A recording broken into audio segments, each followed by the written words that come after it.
بخاری مسلم دونوں میں حدیث ہے، نبی علیہ السلام نے فرمایا کہ بنی اسرائیل کا انتظام ہمیشہ پیغمبروں کے ہاتھ میں رہا ہے، مسلسل حضرت موسیٰ علیہ السلام سے لے کر عیسیٰ علیہ السلام تک 1400 سال تک ان کی تار ٹوٹی نہیں ہے۔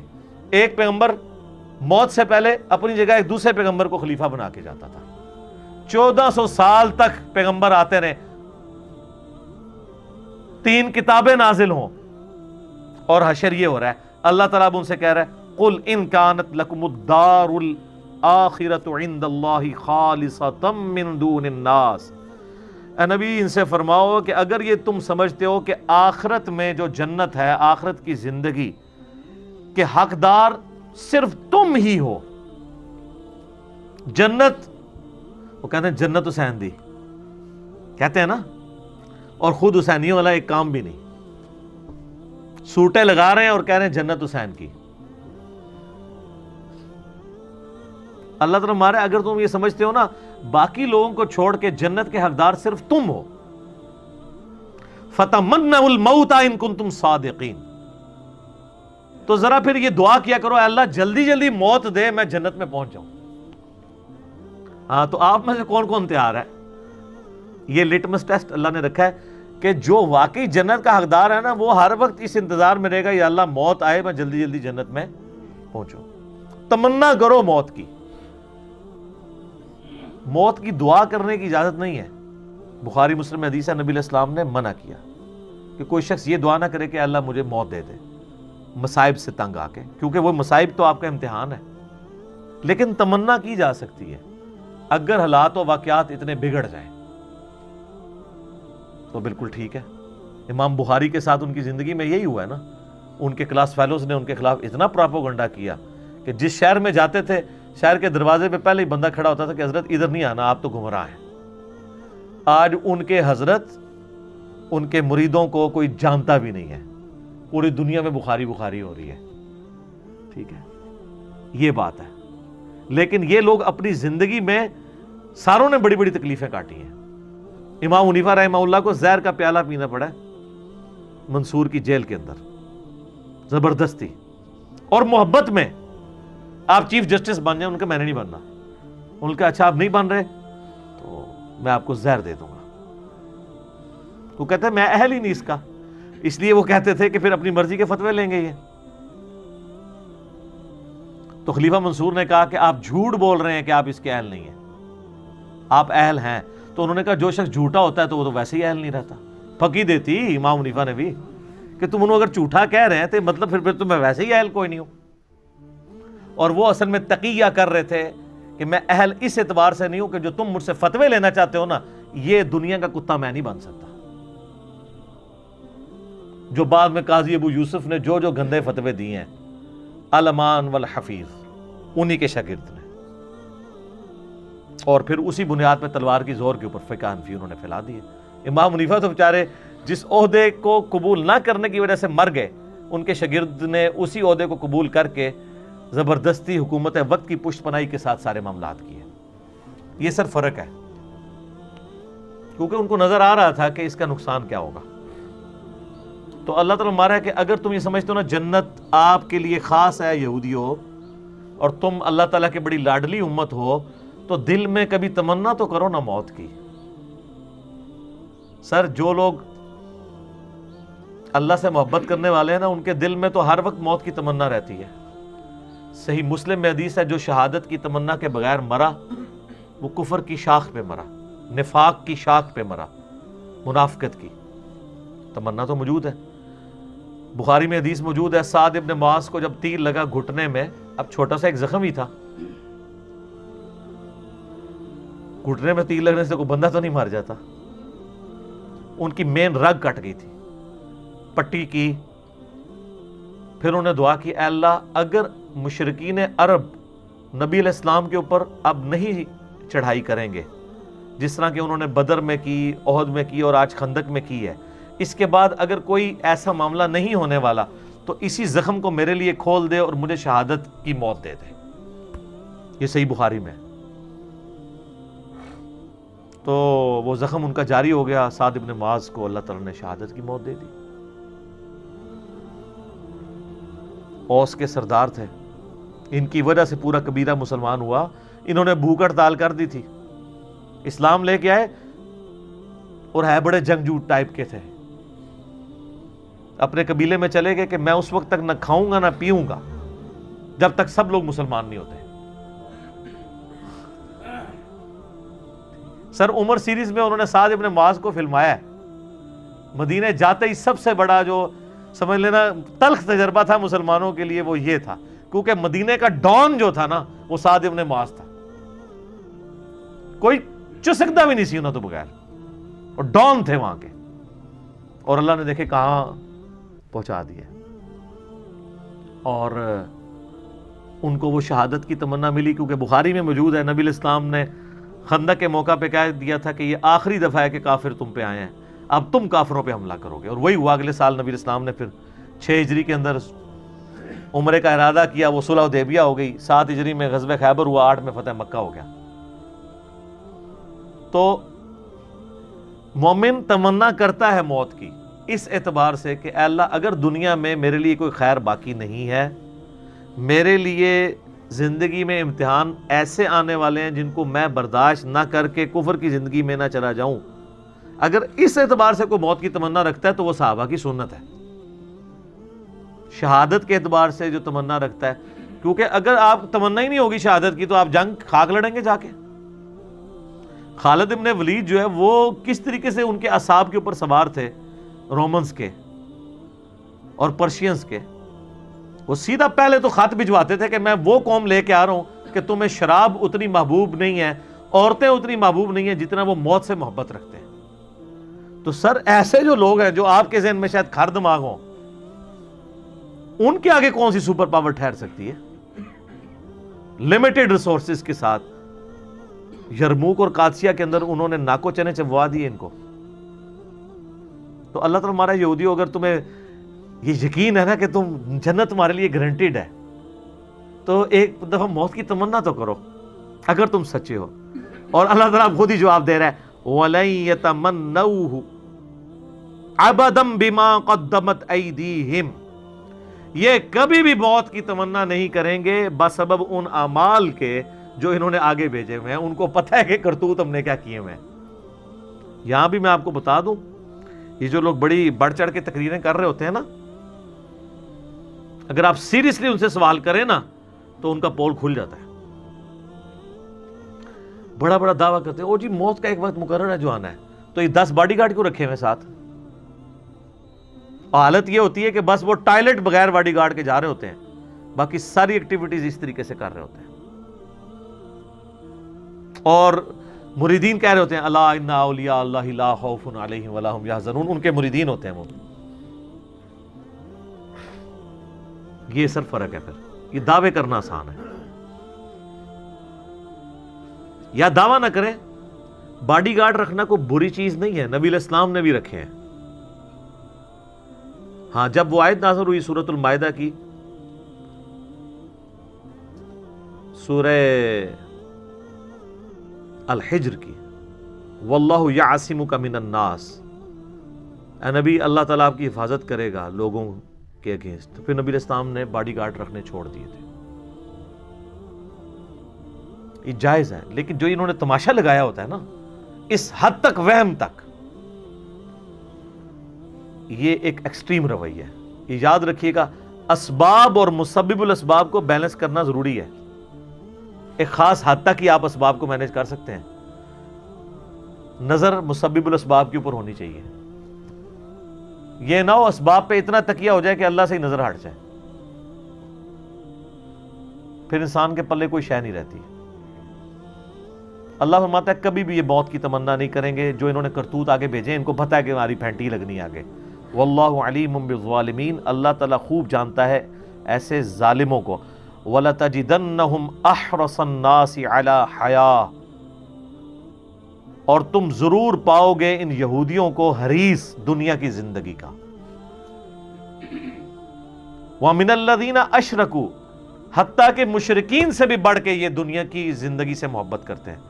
سر مشرکین نے تو گردنیں کٹائی ہیں بدر میں آ کے, یہودیوں کی تو جرت ہی نہیں ہوتی تھی. انہوں نے کلمہ پڑھ لیا ہوا تھا, کلمہ کو پڑھ لیا تھا, مارے جائیں گے. اوپر سے کلمہ پڑھا ہوا اندر سے یہودی. یہ دلیر ہوتے تو یا کافر ہوتے یا مسلمان ہوتے تو اللہ تمہارا ان سے تو زیادہ دلیر مشرک ہیں, کم از کم اپنے باطل عقیدے پہ قائم تو رہے نا. اسی لیے آپ دیکھیں مکے میں کوئی منافق نہیں تھا, یا کافر تھے یا مسلمان تھے, کیونکہ وہ بت پرست تھے تو کٹر بت پرست تھے, مواحد ہوئے تو کٹر مواحد ہوئے. یہ چونکہ دنیا دار لوگ تھے یہ دونوں پارٹیوں کو خوش رکھتے تھے. جس طرح آج کل جو دنیاوی علماء ہیں سب کو خوش رکھتے ہیں, ان سے سارے خوش ہوتے ہیں, سب کے مطلب کی کوئی نہ کوئی بات کر دیتے ہیں, میٹھی میٹھی باتیں.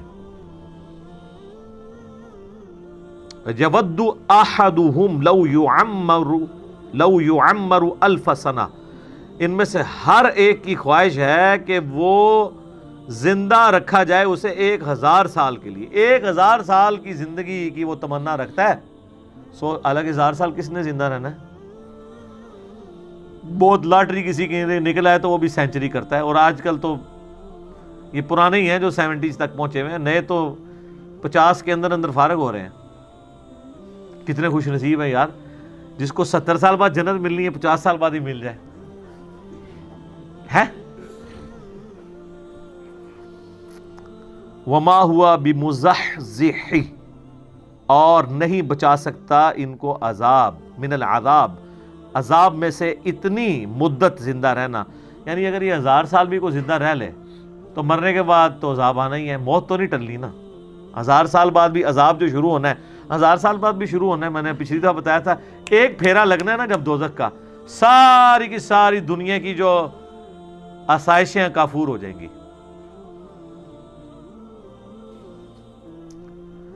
وما ہوا بمزحزحہ من العذاب ان یعمر, نہیں بچا سکتا ان کو 1000 سال تک زندہ رہنے والی عمر بھی عذاب سے.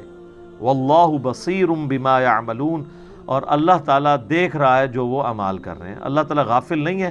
یہ دھمکی ہے کہ کوئی چیز بھی اللہ سے چھپی نہیں ہوئی ہے, یہ جتنے تمہارے کرتوت ہیں نا وہ دیکھ رہا ہے اللہ تعالیٰ. قل من کان عدوا لجبریل, اے نبی فرما دیجئے کہ جو کوئی بھی جبرائیل کے ساتھ دشمنی کرے, فَإِنَّهُ نَزَّلَهُ عَلَىٰ قَلْبِكَ بِإِذْنِ اللَّهِ, تو بے شک اس نے آپ کے دل کے اوپر جو قرآن نازل کیا ہے تو اللہ کی اجازت سے کیا ہے. اللہ نے جبرائیل کو بھیجا ہے. یہودی کہتے تھے جبرائیل ہمارا دشمن ہے, یہ وحی اسے بنی اسرائیل کی طرف لانی چاہیے تھی, اس نے غلطی سے بنو اسماعیل کی طرف لے گیا. جس طرح شیعہ میں بھی ایک غرابیہ فرقہ ہوتا تھا آج سے آلموسٹ 1000 سال پہلے, جس میں یہ عقیدہ تھا کہ یہ وحی نعوذ باللہ ثم نعوذ باللہ مولا علی کی طرف آنی تھی, غلطی سے محمد رسول اللہ کی طرف چلی گئی. خیر شیعہ نے اسی وقت اس کو اوورکم کیا اور کافر ڈکلیئر کر دیا. آج تاریخ میں اس کا کوئی نام و نشان نہیں ہے سوائے یہ کہ ہم کبھی کتابوں میں پڑھ لیں. اسے فرقہ کہتے ہیں غرابیہ. غراب عربی میں کسے کہتے ہیں؟ کوے کو. وہ کہتے ہیں جیسے کوے ہم شکل ہوتے ہیں نا, تو 2 کووں کو دیکھ کے اندازہ نہیں ہوتا, تو جبرائیل کو یہ اندازہ نہیں ہوا کہ میں نے مولا علی کی طرف جانا ہے یا رسول اللہ کی طرف, نعوذ باللہ. تو شیعہ نے ایسے فرقے کو خود کافر کہہ کے اپنے اندر سے خارج کر دیا. ظاہر ہے کہ غلوف تو رہا ہے نا ساری امتوں میں. پھر مولا علی کے بارے میں تو نبی اسلام نے یعنی واضح طور پہ فرمایا تھا, حدیث موقوف تو موجود ہے نا. مولا علی نے کہا کہ میری وجہ سے 2 فرقے دوزخ میں جائیں گے اور میری وجہ سے 2 فرقے گمراہ ہوں گے, ایک میری محبت میں غلوف کر کے اور ایک میری دشمنی میں, یعنی ناصبی اور رافضی. تو ایکسٹریم رویے تو رہے ہیں. تو اس امت میں بھی یعنی آپ سمجھ لیں کہ عیسیٰ ابن مریم کی مثال ہے مولا علی, کہ یہودیوں نے ان کا انکار کیا اور گمراہ ہوئے, اور عیسائیوں نے ان کی شان میں غلوف کیا اور گمراہ ہوئے.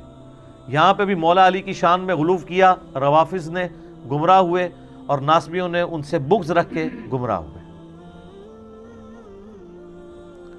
تو اللہ تعالیٰ فرما رہا ہے کہ جو جبرائیل سے دشمنی کرتا ہے اس کو یہ پتہ نہیں وہ دشمنی کس سے کر رہا ہے, وہ تو اللہ سے کر رہا ہے. جبرائیل کو اپنی مرضی سے آیا تھا.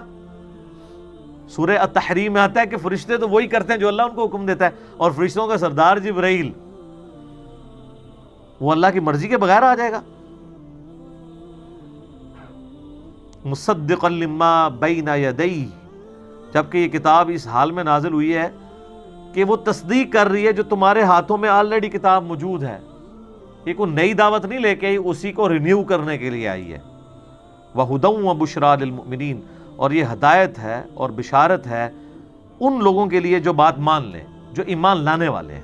جو بات نہیں مانیں گے ان کے لیے تو قرآن میں کوئی ہدایت نہیں ہے. من کان عدوا للہ، یہ بھی ایک اور یونیورسل ٹروتھ آ رہا ہے. جو کوئی اللہ سے دشمنی کرے، وملائکتی، یا اس کے فرشتوں کے ساتھ، ورسلی، یا اس کے رسولوں کے ساتھ، وجبریل، یا جبرائیل کے ساتھ، ومیکالا، یا میکائیل علیہ السلام کے ساتھ، فإن اللہ عدو للکافرین، تو بے شک اللہ تعالیٰ ایسے کافروں کا دشمن ہے جو اللہ کے ولیوں سے دشمنی کرے. اس کے کانٹیکسٹ میں وہ بخاری کی ایک حدیث بھی ہے کہ اللہ تعالیٰ فرماتا ہے جو میرے ولی سے دشمنی کرے میرا اس کے خلاف اعلان جنگ ہے، اور میرا بندہ میرا قرب حاصل نہیں کر سکتا مگر فرائض میں پابندی سے، اور نوافل میں کثرت سے میرا اتنا قرب حاصل کر لیتا ہے کہ میں اس کے ہاتھ بن جاتا ہوں جس سے وہ پکڑتا ہے، میں اس کے پاؤں بن جاتا ہوں جس سے وہ چلتا ہے، میں اس کے کان بن جاتا ہوں جس سے وہ سنتا ہے، میں اس کی زبان بن جاتا ہوں جس سے وہ بولتا ہے، میں اس کی آنکھیں بن جاتا ہوں جس سے وہ دیکھتا ہے. بس انڈیا پاکستان بنگلہ دیش میں یہاں کے نا حدیث کو چھوڑ دیتے ہیں کیونکہ انہوں نے اپنے بابے نکالنے ہوتے ہیں اس حدیث میں سے. اچھا، اور یہ حدیثیں ان بابوں پہ فٹ کر رہے ہوتے ہیں جنہوں نے اپنے ناموں کے کلمے پڑھائے ہیں، جنہوں نے انڈیا پاکستان میں شرک پھیلایا ہے. مجھے بتائیں قرآن اگر ولی اللہ کی بات کرتا ہے تو اس ولی اللہ کی کرے گی نا جو قرآن کے موجود جب نازل ہو رہا تھا اس وقت جو لوگ تھے. قرآن میں کہیں لکھا ہوا ہے کہ 1200 سال بعد فلانا ولی آئے گا، 500 سال بعد فلانا آئے گا. قرآن جب ولی کی بات کرتا ہے تو کس ولی کی بات کرتا ہے؟ صحابہ اور اہل بیت کی، جن کی کوئی کرامت نہیں ہے. شیخ عبد القادر جیلانی نے 12 سال بعد برات کاٹ لی. حضرت عمر نے کڑی برات کٹی ہے؟ حضرت ابوبکر نے کچھ بھی نہیں کٹا. سب کہانی ہے جھوٹ. تو یہ میں آپ کو فرق بتا رہا ہوں. تو اس حدیث میں آگے الفاظ ہیں کہ میرا بندہ جب اپنے دشمن کے اگینسٹ مجھ سے پناہ طلب کرتا ہے تو میں اسے پناہ دیتا ہوں. اپنے دشمن کے اگینسٹ مجھ سے دعا کرتا ہے، میں اس کی دعا قبول کرتا ہوں. اگر وہ اللہ کا ہاتھ ہی بن چکا ہے پھر اللہ سے کیا مانگ رہا ہے؟ وہ اللہ سے مانگنے کی ضرورت نہیں. ایک بندہ اللہ کا ہاتھ اس کا ہاتھ بن چکا ہے تو جدھر مرضی ہاتھ لے جائے، وہ جس کی مرضی گیچی پہ روڑ دے. اللہ سے کیا مانگ رہا ہے وہ؟ پھر کیا اللہ مجھے اپنے دشمن کے اگینسٹ تو بچا لے؟ تو اللہ کو تو چاہیے وہ کہے کہ یار تنو ہاتھ بناتا ہے نا کر جو مرضی. یہ مطلب ہی غلط ہے اس کا. ہاتھ بن جاتا ہوں، پاؤں بن جاتا ہوں، آنکھیں بن جاتا ہوں، مراد یہ ہے کہ اس کے ہاتھ، پاؤں، آنکھیں، کان یہ اللہ کی اطاعت میں ہی اٹھتے ہیں، اللہ کے نافرمان نہیں ہوتے. یہ مطلب ہے. اچھا، وہ اس میں بھی اگلی کہانی کراتے ہیں. وہ کہتے ہیں جی وہ تو پہلے ہی گناہ نہیں کر رہا تھا تبھی تو اسے انعام ملا ہے، اور آپ انعام کو کہہ رہے ہیں کہ پھر دوبارہ وہی انعام مل رہا ہے. اس نے اپنی کان، آنکھیں اور ہاتھوں کو گناہوں سے محفوظ کیا ہے تو وہ ولی بنا ہے نا. اب آپ دوبارہ اس کو کہہ رہے ہیں کہ ولی بننے کی وجہ سے اس کی آنکھیں، کان اور یہ سب کچھ یہ جو ہے گناہوں سے محفوظ ہو جائیں گے، تو پھر انعام کیا ہوا ہے نا کہانی. ویسے سر ادھر علاج اتھے ہے سرجن صاحب کو. میرے بھائی کوئی دنیا کا بڑے سے بڑا بابا یہ کہہ سکتا ہے کہ میں جو اب ولی بن گیا ہوں تو اب مرتے دم تک میرا ایمان سلامت رہے گا؟ اس کی گارنٹی کوئی شخص اپنے بارے میں کہہ سکتا ہے؟ کوئی صحابی بھی کہہ سکتا ہے سوائے جن کو بائی نیم جنت کی بشارت ہوئی ہے؟ وہ بھی انہوں نے خود نہیں کہا، اللہ نے وحی کے ذریعے بتایا. ورنہ تو فتح مکہ پہ کتنے ایمان لانے والے حضور کی وفات کے بعد مرتد ہوئے ہیں اور حضرت بکر کے خلاف کھڑے ہو گئے منکرین زکوٰۃ، مسلمہ کذاب کے ساتھ ملنے والے لوگ. تو مراد یہ ہے کہ جو بندہ اعمال میں استقامت کرتا ہے نا، میں اس کی آنکھیں بن جاتا ہوں، کان بن جاتا ہوں، ہاتھ بن جاتا ہوں. یعنی اللہ تعالیٰ پھر اس کو یہ انعام دیتا ہے کہ اب میرا اسپیشل پروٹوکول ہے تیرے ساتھ. پہلے تو تو نے اپنی ایفرٹ سے یہ کام کیے تھے نا، اب میری تائید تیرے ساتھ ہوگی کہ میں تجھے یہ تائید کروں گا کہ آندہ کبھی تو برائی کی طرف جانے بھی لگا نا، تیرا میں ہاتھ پکڑ لیا کروں گا. جیسے کہ یوسف علیہ السلام کا پکڑا. قرآن میں الفاظ ہیں یوسف بھی اس عورت کا قصد کر لیتا اگر اللہ کی برہان نہ دیکھتا. تو تسی کیڑے اپنے آپ کو بڑا وڈا سمجھتے ہو اور اللہ سے بے نیاز سمجھتے ہو؟ یوسف تو پیغمبر تھے، وہ بے نیاز نہیں ہے اللہ سے، تو بابا کون سا بے نیاز ہو سکتا ہے اللہ سے؟ تو اس کا مطلب یہ ہے ہاتھ بن جاتا ہوں، پاؤں بن جاتا ہوں۔ اور یہ تو ہمارا حضور کے بارے میں عقیدہ نہیں ہے کہ آپ کی زبان جو ہے وہ اللہ کی زبان ہے۔ ہم یہ کہتے ہیں کہ آپ کی زبان پر اللہ کا کلام جاری ہوتا ہے۔ وما ينطق عن الهوى ان هو الا وحی یوحى، نبی الاسلام وہ کہتے ہیں جو اللہ وحی کرتا ہے۔ یہ قرآن میں جو ہے نا کہ ان پر اللہ کا ہاتھ تھا، جب نبی علیہ السلام بیعت کر رہے تھے تو اللہ کا ہاتھ مراد یہ کہ گویا نبی کی بیعت اللہ کی بیعت ہے، فزیکل ہاتھ نہیں۔ کیونکہ قرآن میں ہے من یطیع الرسول فقد اطاع اللہ، جس نے رسول اللہ کی اطاعت کی اس نے اللہ کی اطاعت کی۔ تو جو چیزیں بالمفہوم اور با محاورہ ہوتی ہیں اس کو فزیکل معنی یہ پہنا دیتے ہیں اور آگے کہانیاں کراتے ہیں۔ تو اللہ تعالیٰ فرماتا ہے کہ جو کوئی دشمنی کرے گا اللہ کے ساتھ، اس کے فرشتوں کے ساتھ، جبرائیل کے ساتھ، میکائیل کے ساتھ، تو اللہ تعالیٰ ایسے کافروں کا دشمن ہے۔ اور آج بھی جو صحیح اولیاء اللہ سے دشمنی کرے گا اللہ کی ان کے ساتھ دشمنی ہے، یہ ذہن میں رکھیے گا۔ اور صحیح اولیاء اللہ وہ ہوں گے جو اللہ کی عبادت کروائیں گے، اپنی عبادت نہیں۔ آپ مجھے بتائیں، ویسے کوئی عام بندہ کوئی چھوٹی سی بات کر دے تو لوگ کیا کہتے ہیں؟ جی کتنا متکبر ہے، جی میں کرتا ہے، کہتے ہیں نا۔ تو یہ جو بابا کہتا ہے آپ کو کہ جو میرا مرید ہو گیا میں جنت میں نہیں جاؤں گا اس وقت تک جب تک کہ آپ کو ساتھ نہ لے جاؤں، اس کی میں نہیں آپ کو نظر آتی؟ ادھر کہتے ہیں سبحان اللہ، اتنی بڑی میں کے اوپر سبحان اللہ۔ اللہ کہنا چاہیے لعنت اللہ علی الکاذبین، ایسے جھوٹے پہ اللہ کی لعنت ہو جو یہ دعویٰ کر رہا ہے۔ تمام ولیوں کی گردن پہ میرا پاؤں ہے، اتنا متکبر شخص۔ کیا ابو بکر نے کبھی کہا ہے کہ ساری امت کی گردن پہ میرا پاؤں ہے؟ آپ کا بابا کہتا ہے، آپ کہتے ہیں سبحان اللہ۔ تو لعنت ہے پھر ایسے عقیدے کے اوپر جو ایسے متکبرین کو اولیاء اللہ سمجھتے ہیں۔ میں ان بزرگوں کو کچھ نہیں کہہ رہا، ہو سکتا ہے انہوں نے نہ کہا ہو، لیکن آپ کہانیاں کروا رہے ہیں کہ انہوں نے کہا ہوا ہے۔ تو آپ ذرا تھنک آؤٹ آف باکس کریں جو اتنا متکبر ہو۔ اب میں آپ کو بتاتا ہوں اللہ کے نیک بندے کی نشانی کیا ہے۔ بخاری مسلم دونوں میں ہے، اے میری بیٹی فاطمہ اس بات پہ نہ کرنا کہ اللہ کے نبی کی بیٹی ہو، اگر اللہ نے پکڑ لیا تو میں تمہارے کچھ کام نہیں آؤں گا۔ تو سیدہ فاطمہ تو جنتی عورتوں کی سردار ہیں۔ آپ کے بابے جو ہیں وہ تو اس قابل بھی نہیں ہیں کہ وہ ان کی جوتیوں کی خاک بھی لے سکیں، سیدہ فاطمہ کی، اور ان کے اندر آکڑ اتنی ہے کہ میں اپنے مرید جنت میں لے کے جاؤں گا۔ تو تھوڑا سا مرنے سے پہلے اے مسلمان کر لے اس پہ غور۔ کتابوں کا خدا اور ہے، بابوں کا خدا اور،